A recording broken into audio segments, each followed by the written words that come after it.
So today's objective, guys, will be adding or subtracting two rational expressions, and the good news is they're going to have a common denominator. So let's go ahead and just review a basic math example. You don't need to write this, but I would like you guys to watch because it kind of provides a foundation for what we're going to be doing today. So when you're adding 5/12 to 3/12, what do you get? You get 8/12. Notice that you don't do anything to the bottom, right? You're just adding the tops when you go through the process, and that's because you can think of like you have a piece of pie.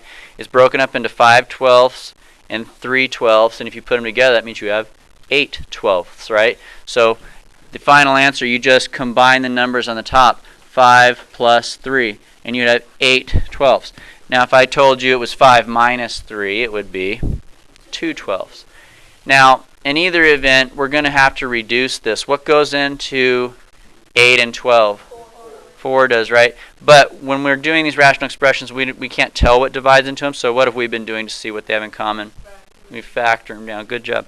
So if we break down the 8, we get 2 times 2 times 2. And if we break down the 12, we get 2 times 2 times 3. So you could take 2 2's off the top and bottom, and that's your 4 that you guys mentioned, right? So your final answer is 2/3. So that's basically what we're going to be doing today, is adding the numerators or subtracting the numerators. The numerator is the top number, right? And then after that, if necessary, factoring and canceling to reduce it. So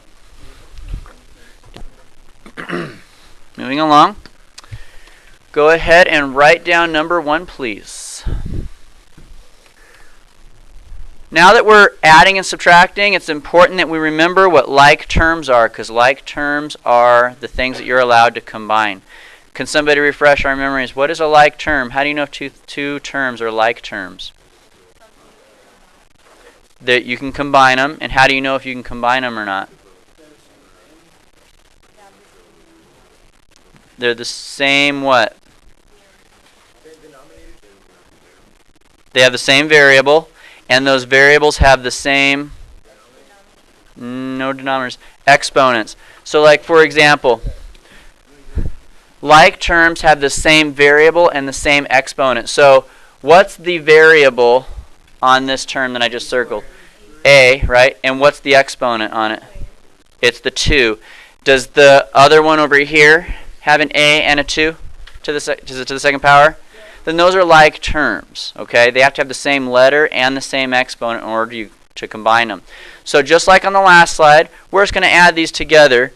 We have 6a squared, and we are doing plus 4a squared, which gives us what? 10a squared. Notice it doesn't make the a become a to the 4th. It's just 10a squared. So 10a squared over, and the bottom doesn't change, right? That's your answer. Now, really what you want to do is see if you could factor and cancel any of these. But this is a binomial, and this is a monomial on the top. So unless you could pull a GCF out of the bottom and cancel something with that monomial on top, we're not going to need to do it. But there's no GCF on the bottom, so we're done. This is our final answer. So you add the numerators. That's the basic idea. Now the next example I included on purpose because I believe I set it up so that it can be factored so that we can reduce, okay? So here we go. Go ahead and write down number 2, please. Okay, now number 2 is a little trickier. We have m plus 5, a binomial, and m minus 7, another binomial, and we want to add those terms together. Or actually add those polynomials together. So now since it's a binomial, we have 2 different types of terms to deal with. I have a 1m. What can I combine the 1m with? The other 1m, right? So 1m plus 1m is 2m. And 5 plus a negative 7. Negative 2. Okay, when they're opposite signs like that, you subtract them and take the sign of the bigger numbers. So positive 5 and negative 7 are opposite signs. So we subtract them, that's 2. Since the 7 is bigger, you take the sign on the 7, which is a negative. So the answer is negative 2. And then the bottom is what? Stays n minus 1. When you're adding and subtracting, nothing happens to the bottoms when you're combining the tops. Good. So now on this one, we do want to see if we can, factor and reduce. So on the top, what can I do to the top? We can divide a 2 out, right? It's a greatest common factor. So here we go. So we pull out that greatest common factor. Here's what we're left with. And now what can I do? Yeah, we can reduce the m minus 1s out, and my final answer is 2.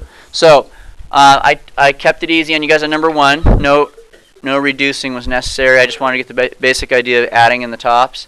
But on number 2, I'm bringing it home. After you add in the tops, make sure that you think about, well, can I factor and reduce, okay?